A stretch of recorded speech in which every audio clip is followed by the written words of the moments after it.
Assalamualaikum warahmatullahi wabarakatuh. Di sini saya akan mereview gagal bayar di Indonana.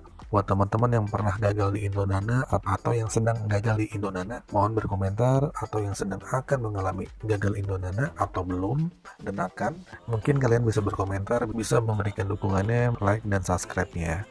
Yuk kita mulai aja lihat review gagal di Indonana. Kita buka aplikasinya teman-teman. Nah, di sini saya ada bacaan 5 kredit Anda sedang dinonaktifkan. Silakan hubungi lain kembali. Berarti saya sedang menunggak cicilan. Di sini kita lihat sendiri, kita klik dana tunai. Nah, inilah tagihan periode ini 3.900.000 atau bisa dibulatkan 4 juta ya. Tenornya 3 bulan. Saya sudah terlambat dari 225 hari. Ya, kita lihat aja ya, kita lihat transaksinya. Detailnya seperti ini. Saya dapat pinjaman itu di 30 Oktober. Berarti tahun lalu ya. Sekarang udah lewat berapa bulan tuh? November, Desember, Januari, Februari, Maret, April, Mei, Juni. Berarti udah hampir mau 8 bulan ya kira-kira. Nah, ini kira-kira aneh. Kalian bisa lihat ya, pokok pinjaman saya cuma 2 juta. Tenornya 3 bulan ya. Cicilannya 400. Nah, ini biaya cicilannya kira-kira 459, biaya lana 800 dan dendanya 700 sekian. Jadi total tagihannya hampir 100% dari pokok pinjamannya. Dan di sini udah nggak naik lagi ya bunganya ya. Jadi segini aja gitu kan. Nah, terus apakah saya bayar per bulannya gitu? Saya pertama kali minjem ini saya tidak pernah bayar gitu kan. Nah, riwayat saya itu kosong gitu, jadi 3 bulan awal saya nggak bayar gitu kan. Ya balik lagi, ini sebagian, ini adalah aplikasi gali lubangan saya lagi gitu kan. Nah, ini cicilan 1, cicilan 2, 3, 4. Jadi pokok cicilan saya itu cuma 1.300.000. 1.300.000 sekian, jadi 1 juta 3. Nah, kalau 1,3 berarti saya nyicil 2 juta, berarti bunganya gede banget ya gitu kan. Cicilan per bulan itu cuma 1 juta. Jadi kalau misalnya dapat uangnya 2 juta, saya nyicil 1 juta, berarti bunganya berapa tuh? Ya itulah gede gitu kan. Ya kalian bisa lihat sendiri ya, biaya keterlambatannya 2.400.000 dan sekian. Oke, ini saya cuma mereview ini kalau saya tuh segini gitu kan. Oke, langsung aja yang jadi pertanyaan, Bang, ada di lapangan nggak gitu kan? Kalau untuk saya di sini saya udah hampir terlambat 225 hari, berarti hampir 7 bulan ya. Saya belum ditemui, belum didatangi juga. Ya jadi berbeda-beda setiap orang tuh, mungkin ada yang setelah 2 bulan baru datang, ada yang 3 bulan baru datang. Jadi kalau sepengetahuan saya, desa itu datang pas sudah di 30 hari. Kalau sudah datang pas di 90 hari.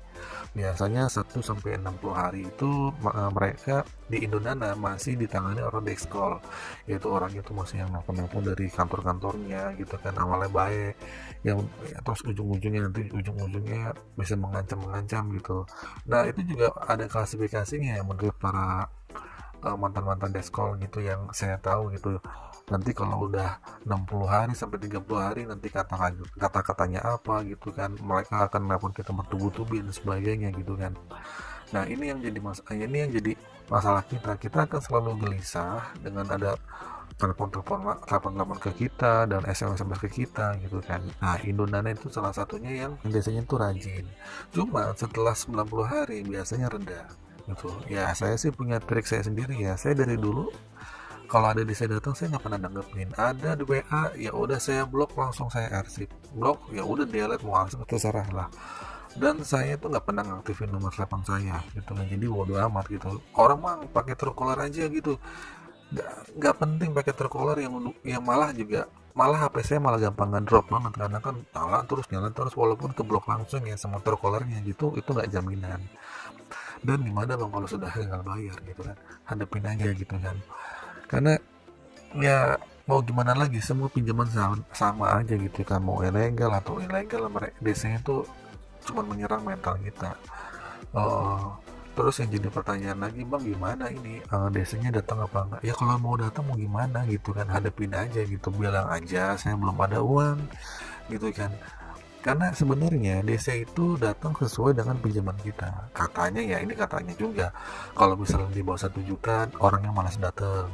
DC-DC-nya malas datang. Terus kalau misalnya di bawah 1 juta, di atas 1 juta sampai 5 juta, bahkan ratusan, bahkan misalnya puluhan juta atau bahkan kalau di atas 5 juta sampai 10 juta atau belasan juta, mungkin DC nya akan sering datang ya gitu kan, karena kan wah ini kan mereka DC kan punya achievement sendiri ya gitu kan. Jadi kalau ini berapa poinnya untuk mungkin untuk para mantan DC yang tahu seperti itu gitu kan. Terus yang jadi pertanyaan, bang, ini Indonesia masuk Slack nggak? Ya karena Indonesia ini bekerja sama dengan marketplace ya gitu kan, kemungkinan sih masuk gitu kan. Nah yang saya tanya lagi, kalian ngapain sih pusing-pusingin masalah Slack gitu kan? Yang harus kamu yang kamu tanganin itu bayar ini dulu aja gitu.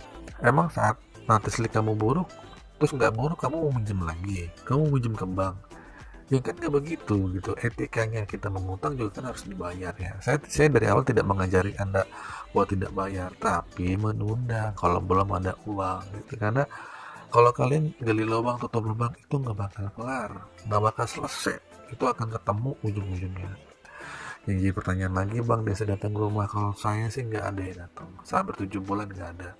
Daerah saya di mana, bang, abang daerahnya di mana? Saya di Bogor gitu. Jadi buat kalian ngapain sih pusing-pusingin bang ada desa ada desa?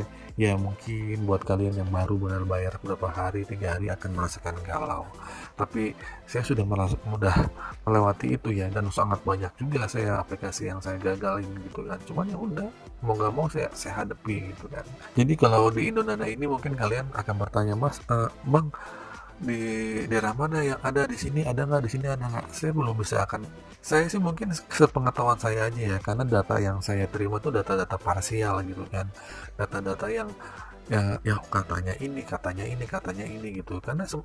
Karena sebenarnya desa itu memegang data itu banyak di lapangan. Misalnya mereka datang memegang ratusan, dia akan datang kira-kira, wah kayaknya di daerah ini enak nih karena sesuai dengan titik Google Map-nya. Oh mungkin ini terlalu pelosok, terlalu ganggang, malas gitu. Jadi sesuai mood mereka aja datang apa enggak gitu. Terus karena Indonesia ini sudah lumayan agak terkenal juga ya, kemungkinan mereka merekrut orang-orang field collector ya, atau orang-orang lapangan juga udah lumayan banyak gitu. Jadi untuk daerah Jabodetabek atau kota-kota besar gitu kan, ya harap berhati-hati aja gitu. Mungkin kalau ditanya, mas, bang, di Batam ada nggak, bang, di Samarinda ada nggak? Ya kemungkinan sih belum ada sih bang itu. Cuman saya bukan berani jamin ya, cuman rata-rata saya punya teman field collector di Indonesia ini gitu kan. Kalau yang cicilan di bawah 1 juta itu kadang orang desa yang malas datangin. Ya nggak hanya di Indonesia aja sih, tapi di lain-lainnya. Tapi kalau 1 juta ke atas ya udah gitu. Terus kalau misalnya mereka datang, terus mas gimana ngadepin ya? Kalau bisa dihadepin, kalau nggak ada hadapin ya udah gitu kan. Karena biasanya desa itu kalau udah megang datanya terlalu lama gitu, kalau udah 3 bulan 4 bulan udah males gitu. Nah itu aja dari saya reviewnya di Indonesia.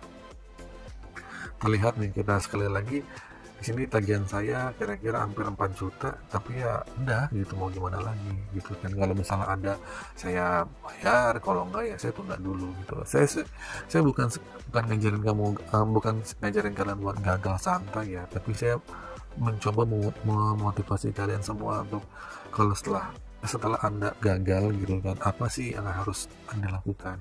Saya cuma bilang semangat, hidup jalanin aja, gak usah mikirin yang hal-hal yang buat Anda tuh bagian terpuruk gitu. Karena saya yakin semua masalah tuh lewat.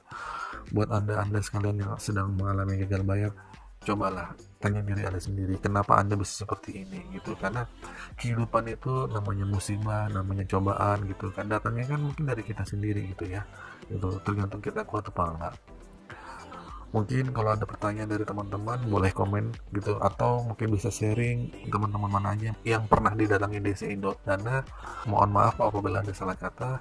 Assalamualaikum warahmatullahi wabarakatuh.